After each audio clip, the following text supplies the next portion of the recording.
রাধে রাধে। কমলা দেবী তার ছেলেকে বড় মুশকিলে মানুষ করেছিলেন। মিডিল ক্লাস ঘরের ছেলে ছিল, কিন্তু কমলা দেবী কমই রাখেনি তার ছেলেকে মানুষ করার জন্য। কমলা দেবীর হাজবেন্ড চলে গিয়েছিলেন, কমলা দেবী অনেক মেহনত করে পেনশনের পয়সায় ছেলেকে মানুষ করেছিল, এবং ছেলে আজকে উচ্চশিক্ষিত হয়ে আমেরিকায় শিফট হয়ে গেছে। একদিন ওখানেই ছেলে বিয়ে থাকা করে নিল। একদিন ছেলে এলো মায়ের কাছে, এসে বলল, মা, আমাদের এই ঘরটা আছে না, এই ঘরটাকে আমরা বিক্রি করে একটা বড় ঘর কিনবো। ওর মা বলল, কেন বেটা, এটা তো আমাদের পৈতৃক সম্পত্তি, কেন বিক্রি করবি? মা, তুমি জানো না, তোমার বৌমা আধুনিক, তো এই ঘরে এসে থাকতে পারবে না, এই জন্য বড় ঘর কিনবো।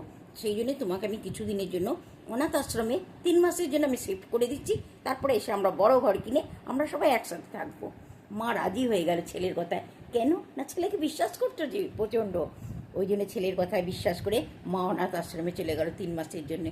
রোজ ফোনের অপেক্ষায় দাঁড়িয়ে থাকতো, কখন সোনার ফোন আসবে। ফোন করতো, ফোনটা সবসময় যেত বিজি, যখনই ফোন করতো তখনই ফোনটা যেত বিজি। একদিন ওই অনাথ আশ্রমে একটা মেয়ে এসেছিল ভিজিট করতে। মেয়েটা এসেছে, তখন দেখছি ওর মা জানলার ধারে দাঁড়িয়ে দাঁড়িয়ে কাঁদছে।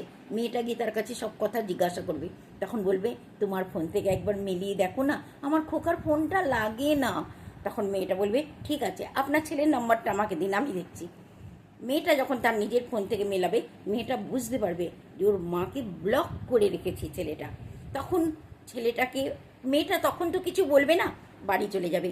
বাড়িতে গিয়ে রাত্রিবেলাতে মেয়েটা আবার ফোন করবে ওর নিজের ফোন থেকে, অন্য ফোনের থেকে। তখন ছেলেটা ফোন তুলে বলবে, হ্যালো। তখন মেয়েটা বলবে, তোমার মা তোমার রাস্তা চেয়ে দাঁড়িয়ে আছে, আর তুমি তোমার মাকে ব্লক করে রেখে দিয়েছো? তোমার লজ্জা করে না?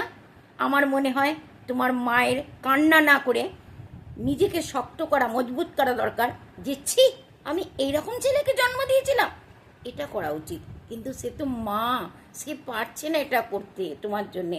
সে রাস্তার দিকে তাকিয়ে দাঁড়িয়ে আছে, বলছে আমার খোকা বলে গেছে আমাকে 3 মাস পর আসবে আমাকে নিয়ে যাবার জন্যে। আপনি তার সন্তান, কে আপনি, তার কোন জন্মের শোধ নিচ্ছেন? ছেলেটা তখন চুপ করে থাকবে, বলবে, আমি কি করব, আমার কাছে কোনো পয়সা নেই। বলছে, মাকে ভালোবাসার জন্য পয়সার দরকার নেই। আপনি এসে আপনার মাকে সত্যি কথা বলুন যে আপনি আর কাছে পয়সা নেই, বাড়ি কিনতে পারবেন না, মাকে অনাথ আশ্রমে থাকতে হবে, কিন্তু মায়ের সাথে কন্ট্যাক্ট রাখুন, মায়ের সাথে কথা বলুন। ছেলেটা সঙ্গে সঙ্গে তার মাকে ফোন মেলাবে, মা, আমি তোমার সাথে ধোঁকা করেছি মা, আমি তোমার সাথে কোট্টইটিগিরি করেছি মা। মা বলবে, বাবু, কেন, কি হলো বাবু? তুই চিন্তা করিস না বাবু, আমি ভালো আছি এখানে, তুই তুই দুঃখ করিস না বাবু, তুই ভালো থাকিস। মা মা মাফ করে দিল ছেলেকে সঙ্গে সঙ্গে।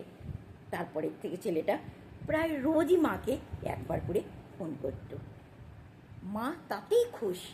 মায়ের দরকার নেই কোনো অট্টালিকা, কোনো বড় আবাসন না, শুধু বাচ্চাদের একটু পেয়ারই বাবা মায়ের দরকার।